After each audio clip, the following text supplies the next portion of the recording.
Right, got a new golf swing. Eureka's away. So what we do now is we take the club immediately straight up in front of you and then just hit shots from there. Strike's brilliant. From there, take the club straight up. Pure. That did not look right though, did it? Imagine how much slagging your pals would give you for that. Off the planet.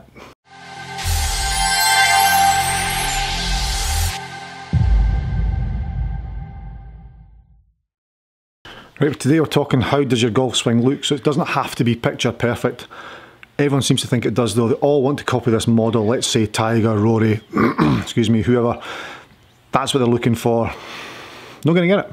So coaching in the bay here, obviously I have a mirror behind me so we can check positions of the golf swing which are relevant to the lesson that you're actually receiving or what the person's actually working on.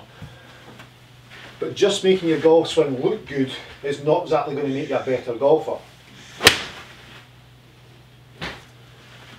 Okay, so the cosmetic side of things, the vanity side of things, that's not improving your performance. It might make you look better. Your pals might be slagging you off. Pals might be turning around saying, you know, that looks crazy, this looks crazy, let's film you on the 5th tee.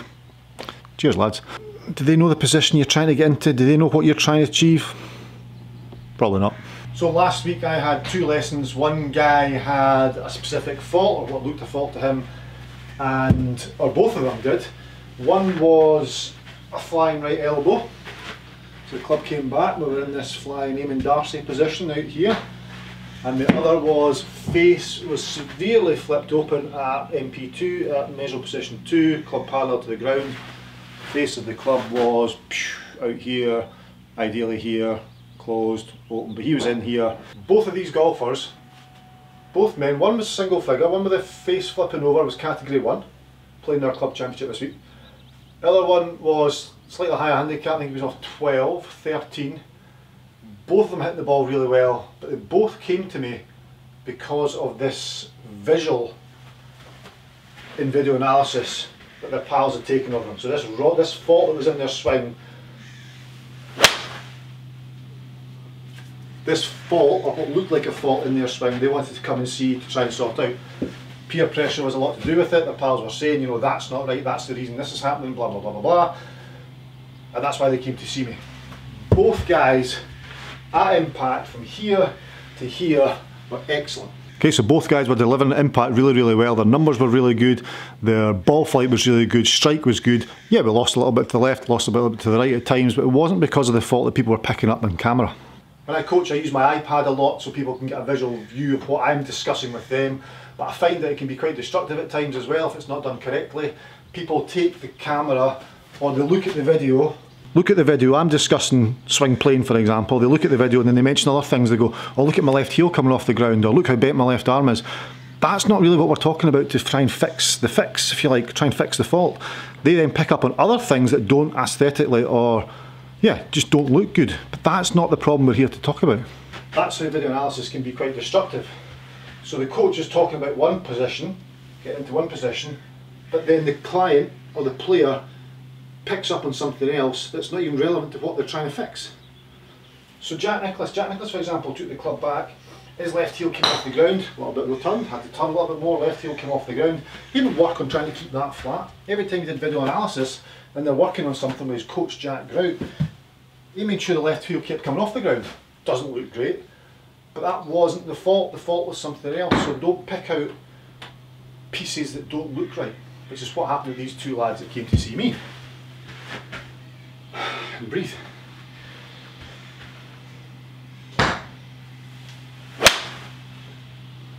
That was thin. So I know my swing, for example, I extend early.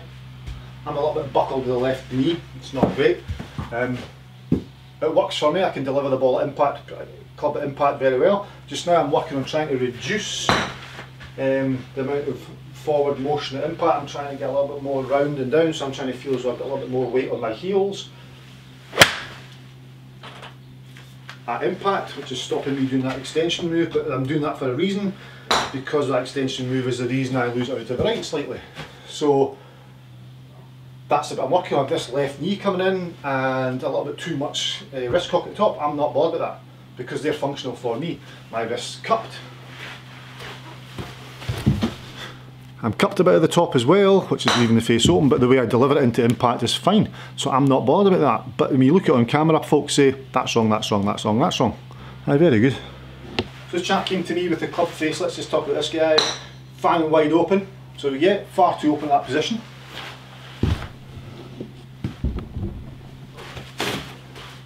He took the club back and he was here, way open there. And that's ridiculously open, square, closed. So open, yet he hit the ball really, really well.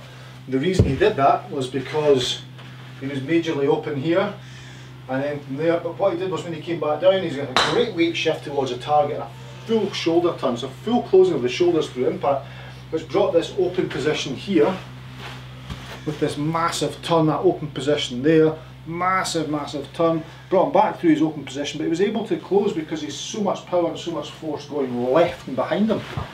So that fault, or that visual fault, it's not really a fault, because the way he swings it, he was fixing that on the way down, that's natural to him.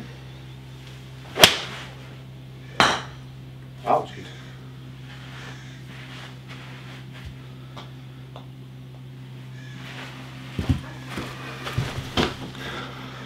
Big Dustin Johnson's the same thing. I mean, he's bowed at the top. You don't teach that. You would never teach that. But because he gets his body out of the way and the handle gets lifted up slightly impact, he delivers a perfect, or close to perfect, delivery of club face onto the ball at impact. So that wrong position, or the visual position that these guys are talking about on television and drawing lines saying, oh, he shouldn't be there and his club face is this at the top.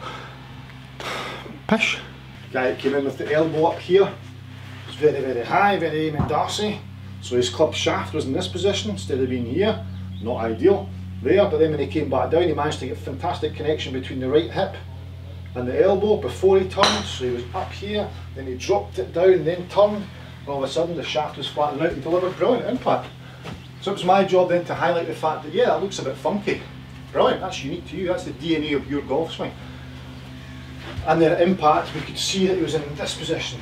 They were both in exactly the same position. So that fault or that wrong look had absolutely no influence on what was happening at impact. It's just the way he or she is able to swing the golf club. See when I show up in that swing? Jon Rahm style. Tommy Fleetwood style. Right on the heels, through impact.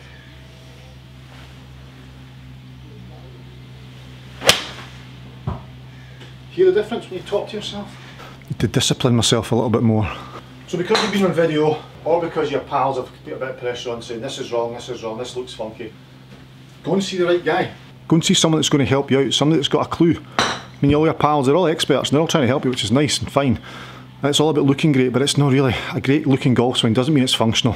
It's a bit dark from this view, but you'll be able to see with the light outside as to where my club shaft's going and get a good silhouette of what's happening. So as long as I'm correct at impact, we're cool. So I can take all sorts of funky moves. So I've got 6 iron. So I can take this club, I can take it way outside. You can see that's going outside, and I can do something to manipulate it to get good strikes. So outside,